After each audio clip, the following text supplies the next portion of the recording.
இன்றைய முதலமைச்சருடைய விளக்கம் அப்படின்ற ஒன்று சமூகத்தில் பலதரப்பட்டவருடைய கருத்து இதில் இருக்குது. நூற்றுக்கணக்கான வீடியோக்கள் வெளியாகி இருக்கின்றன. இதில் சில கேள்விகள் மீண்டும் மீண்டும் பேசப்படுவது நள்ளிரவில் ஏன் பிரேத பரிசோதனை செய்யப்பட்டது, தடியடி நடத்தப்பட்டதா அப்படின்றது தொடங்கி மின்சாரம் அணைக்கப்பட்டது அப்படின்னு பல விதமான கருத்துக்கள் ஏற்கனவே ஆரிய சொல்லியிருக்காங்க. இன்றைக்கி இது அடுத்த கட்டமாக பொறுப்பு வாய்ந்த அரசியல் தலைவர்கள், எதிர்க்கட்சி தலைவர் குற்றம் சாட்டுறார், முதலமைச்சர் பதில் சொல்கிறார், அமைச்சர்கள் சொல்கிறாங்க. நீங்களும் அந்த விவாதத்தினுடைய ஒரு சாட்சி. உங்கள் கோணம் இதில் என்ன? அதாவது இந்த பிரச்சனையை பொறுத்த வரைக்கும் இன்றைக்கு சட்டமன்றத்தில் முதலமைச்சரனுடைய பதில் என்பது அவருடைய தொடக்கம் முதலே இந்த அரசு எப்படியெல்லாம் நடவடிக்கைகளை எடுத்திருக்கிறது என்பதை பற்றி ஒரு விரிவான அறிக்கையை இன்றைக்கு சட்டமன்றத்தில் வெளிப்படுத்தினார். அது எப்படி இருந்துச்சு சொன்னால், ஒட்டுமொத்தமாக அந்த அறிக்கையை பற்றி சொல்லணும்னு சொன்னால் 50 ஆண்டு கால பொது வாழ்க்கையினுடைய முதிர்ச்சி அந்த இதில் வெளிப்பட்டுச்சு. முதலமைச்சரினுடைய நடவடிக்கைகளை பற்றி அந்தளவுக்கு ஒரு முதிர்ச்சி வெளிப்பட்டதை நம்மால் பார்க்க முடிந்தது.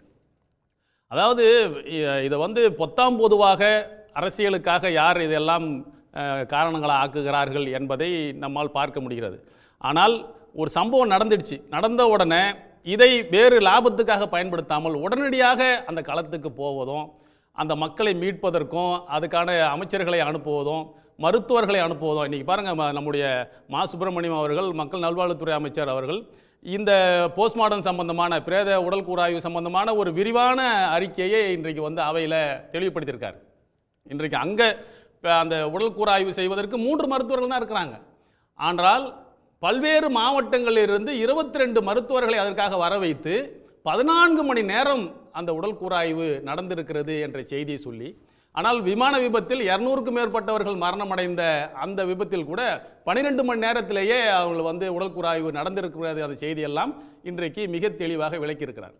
ஆக முதலமைச்சரை பொறுத்த வரைக்கும் இதில் இறந்திருப்பது தமிழ்நாட்டை சேர்ந்த நம்முடைய மக்கள் இறந்திருக்கிறார்கள், அந்த கவலையும் அந்த அக்கறையும் அதில் வெளிப்பட்டுச்சு.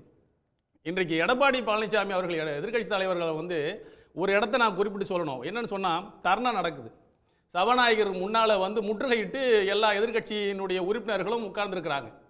உட்கார்ந்திருக்கும் போது உடனடியாக சபையினுடைய சூழல் எப்படி இருக்குன்னு சொன்னால், உடனடியாக சபை காவலர்களை அழைத்து அவர்களை வெளியேற்றுங்கள் என்று ஒரு உத்தரவு தான் சபாநாயகர் இடுவார். ஏன்னா சபாநாயகர் இருக்கையே முற்றுகையிட்டு முழுமையாக உட்கார்ந்துட்டாங்க. அந்த நேரத்தில் கூட முதலமைச்சர் என்ன செய்கிறாருன்னு சொன்னால், உங்களுடைய கோரிக்கை என்ன, இங்கே பேசுனது எந்த வார்த்தையை நீக்க சொல்கிறீங்க அதை சொல்லுங்கள், நான் நீக்க சொல்கிறேன், நீங்கள் தொடர்ந்து உங்களுடைய கருத்துக்களை பதிவு செய்யுங்க, உங்களுடைய கேள்விகளை எழுப்புங்க, நான் பதில் சொல்ல தயாராக இருக்கிறேன் அப்படின்றது ஒரு ஜனநாயகத்தினுடைய ஒரு உச்சமாக என்னால் பார்க்க முடியுது. ஒரு சபையில் எதிர்க்கட்சிக்கு தர வேண்டிய அந்த பேசக்கூடிய உரிமையை மறுக்கக்கூடாது என்பதற்காக வேண்டி வெளியேற்றணும்னு சொன்னால் 1 நிமிஷத்தை சபாநாயகர் உத்தரவு போடுவார், காவலர் தூக்கி போட்டுருவாங்க வெளியில். இதுதான் யதார்த்தம் நடக்கக்கூடியது. 5 நிமிடத்துக்கு மேலாக முற்றுகை நடந்து கொண்டிருக்கிறது, 10 நிமிடத்தை கடந்து கொண்டிருக்கிறது. அப்போ கூட முதலமைச்சர் நிதானமாக பேசுகிறார். பேசி அவர் பதில் சொல்ல சொன்னால் எந்த வார்த்தையை நீக்கணும் சொல்லுங்க அப்படின்னா, ஒரு வார்த்தை சொல்வதற்கு கூட அவரால் முடியவில்லை. எந்த வார்த்தை நீக்கணுன்றது சொல்ல விரும்பல. ஆனால் வெளிநடப்பு செய்து போய்விட்டார்கள் என்பது தான் பார்க்க முடியுது. இதில் அக்கறையோடு செயல்பட்ட முதலமைச்சர் ஒவ்வொரு இடத்துல நிற்கிறார். இன்றைக்கு இந்த சம்பவத்துக்கு காரணமாக இருந்த நடிகர் விஜய் உடனடியாக அங்கேருந்து புறப்பட்டு வந்தது இன்னைக்கு வரைக்கும் அந்த ஸ்பாட்டுக்கு போகலங்க. அவர் போகலன்னா கூட பரவாயில்ல, 2ஆம் கட்ட தலைவர்கள் 3ஆம் கட்ட தலைவர்கள் யாராவது ஒருத்தர் நின்றாங்க. நான் மறாவது அன்னைக்கு நான் போனேன் சம்பவ இடத்துக்கு. அன்று இரவே முதலமைச்சர் போகிறார், மறுநாள் காலையில் துணை முதலமைச்சர் போகிறார். துணை முதலமைச்சர் அங்கே இருக்கும்போது நானும் அங்கே இருக்கிறேன். ஆனால் ஒரே ஒரு நபர் கூட அந்த கட்சியை சேர்ந்தவர்கள் வரவில்லை என்று சொன்னால், இந்த கட்சி எதை போன்ற கட்சி என்பதை பற்றி ஒரு விமர்சனம் கூட எடப்பாடி பழனிசாமி அவர்களால் வைக்கப்படவில்லை. அப்போ நீங்கள் என்ன சொல்ல வரீங்க? ஆளுங்கட்சி, நீங்கள் ஒரு முதலமைச்சராக இருந்தவர், இது மாதிரியான பிரச்சனைகளை எப்படி அணுகிருக்கிறீங்க கடந்த காலங்களில்? அதை தான் கேட்டாங்க. தூத்துக்குடியினுடைய ஸ்டெர்லைட் ஆலை துப்பாக்கி சூட்டின் போது நீங்கள் பதில் சொன்ன விதம் என்ன? நீங்கள் தொலைக்காட்சியில் தான் பார்த்து தெரிஞ்சுக்கிட்டேன்னு ஒரு முதலமைச்சர் சொன்ன ஒரு மிக அவலமான அந்த வார்த்தை இன்றைக்கு எந்த முதலமைச்சர் சொல்லியிருக்காங்களா? அப்படிப்பட்ட ஒரு நடவடிக்கையில் ஈடுபட்ட முன்னாள் முதலமைச்சர் நீங்கள். இந்த பிரச்சனை இவ்வளவு ஒரு கருணை கண்ணோடு ஒரு பரிதாபத்துக்குரிய ஒரு சூழல் நிலந்திருக்கிறது, இதை உடனடியாக அந்த ஸ்பாட்டுக்கு போகணுன்ற நிலையில் முதலமைச்சர் இரவோடு இரவாக போய் ஏற்கனவே அமைச்சர்கள்லாம் அனுப்பி இந்த அளவுக்கு செயல்பட்டிருக்கும் போது நீங்கள் வாழ்த்த வேணாம். இதுக்கு காரணமாக இருந்த இந்த நடிகர் விஜய் தாவாக்கா கட்சி இது என்ன முதல் முறையாங்க? முதல் முறையாக இன்றைக்கு வந்து கரூரில் இந்த சம்பவம் நடந்து மயக்கடிச்சு விழுந்துட்டாங்களா? எதிர்க்கட்சி தலைவர் சொல்றது அசம்பாவிதம் நடக்கணும்னு நினைச்சாங்க, துயர சம்பவத்துக்கு காரணம் அரசாங்கத்தோட அலட்சியம்னு ஒரு குற்றச்சாட்டை சொல்றாரு. இதை எப்படி அலட்சியம்னு சொல்ல முடியும்? அதாவது வந்து இவங்க வந்து ஒரு சில கட்டுப்பாடை விதிக்கிறாங்க. இவங்களுடைய நடவடிக்கைகள் தெரியுது.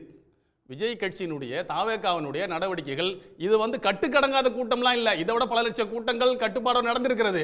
இது கட்டுப்படாத கூட்டம்ன்றதை திரும்ப திரும்ப நம்ம வலியுறுத்துறோம். அப்போ ஒரு கட்டுப்படாத கூட்டமாக இது இருக்கிறது. அது எலக்ட்ரிக் போஸ்டா, அது டிரான்ஸ்ஃபார்மரா, அது தகரத்த சீட்டா, எதை பற்றியும் கவலைப்படாமல் எகிரி விழக்கூடிய அளவுக்கு ஒரு மூர்க்கமான, எதை பற்றியும் கவலை இல்லாத, கொச்சையாக தற்கூரி என்று சொல்றார்கள், அப்படி ஒரு எதை பற்றியும் ஒரு விவரம் இல்லாத ஒரு கூட்டமாக இருக்கக்கூடிய நிலையில ஒரு கட்டுப்பாடுகளை விதிச்சார். இந்த விஜய் என்ன சொல்றாரு? எங்களுக்கே கட்டுப்பாடா? உங்களை சந்திப்பதற்கு கட்டுப்பாடு விதித்தால் நான் கட்டுப்படணுமா அப்படின்னு அந்த மக்களை பார்த்து தூண்டிவிடக்கூடிய வகையில் பேசுறாரு. அப்போ ஒரு அரசு என்ன செய்யும்? எவ்வளவு கட்டுப்படுத்தினா இது தேவையில்லாத அரசியல் விமர்சனங்கள் வரும்போது அப்பயும் சொல்றாங்க. இந்த பிரச்சனையில இன்றைக்கு கூட முதலமைச்சர் வந்து பதில் சொல்லும்போது ஒரு செய்தி சொல்றாரு. அந்த இடத்துக்கு வரும்போது 7 மணி நேரம் தாமதமானார் என்பது மட்டுமல்ல, தாமதமாகி அங்க வந்த இடத்துலங்க ஒரு 35 அடி மீட்டர் தூரமாக அக்ஷயா மருத்துவமனைன்ற அந்த இடத்துல நின்று நீங்க பேசுங்க, உள்ள நுழைய வேணாம், நெரிச்சல் ஏற்பட்டுரும் அப்படின்னு சொல்லி காவல்துறை உயர் அதிகாரிகள் அவருடைய இணைச் செயலாளர் இடத்த சொல்றாங்க. அதை மட்டும் கேட்டிருந்தாலே இந்த நெரிச்சல் ஏற்பட்டிருக்காது. ஒரு 35 மீட்டர் அளவுக்கு உள்ள நுழைஞ்சதனுடைய விளைவு அங்க மக்கள் அலையாக திரண்டு அந்த இடத்துல மெரிச்சதனுடைய கீழே விழுந்தாங்க. அவங்களை ஏறி மெரிச்சாங்க. மெதிப்பட்டு தான் 10 குழந்தைகள் உட்பட 41 பேர், 18 பெண்கள் உட்பட 41 பேர் ஒரு மோசமான மரணத்தை தழுவக்கூடிய ஒரு நிலைமை வந்து சொன்னா அதற்கு முழுக்க காரணம் விஜயினுடைய அலட்சிய போக்கு. இன்றைக்கு வரைக்குமே அதை பத்தி அவர் கவலைப்படலைங்க. கவலைப்பட்டதுக்கான ஒரு வெளிப்பாடே தெரியல. அவர்கிட்ட ரெக்ரெட் இல்லைன்றீங்க? ஒண்ணுமே இல்ல. இது அதாவது குறைஞ்சபட்சம் அவங்களுடைய 2ஆம் கட்ட 3ஆம் கட்ட தலைவராக நீங்க அனுப்பி நீங்க போய் அங்க இருங்க, என்னன்னு பாருங்க என்ன நடந்துரும். இவ்வளவு துணிச்சலா நீங்க வந்து எங்களுக்கு என்ன கட்டுப்படுத்துவீங்களா? நான் உங்களை பார்க்கறதுக்கு நான் கட்டுப்படணுமா? அப்படி இல்ல பழி வாங்கணும்னா என்ன வந்து பழி வாங்க சிஎம் சார்ன்றாரு. இல்ல அதாவது வந்து இது வந்து இது எல்லாத்தையுமே அரசியலாக்கி அரசியல் ஆதாயத்தில் தேட முடியுமா? ஆளுங்கட்சிக்கு எதிரான சிந்தனை கொண்டு வர முடியுமான்னு பார்க்கிறார். கொள்கை எதிரி அரசியல் எதிரின்னு சொன்னார். இன்றைக்கு கொள்கை எதிரியோடு எந்த அளவுக்கு இணைந்து செயல்படுகிறார் என்பதை பார்க்கிறோம். ஜோசப் விஜய்னு மதத்தை சொல்லி இவரை வந்து கொச்சைப்படுத்திய அந்த நபர் எச் ராஜா இன்றைக்கு கொண்டாடுறார். இவரை தூக்கி இவரை பாதுகாக்கிறதுக்காக வேண்டி அப்படி முட்டு கொடுக்கிறார்.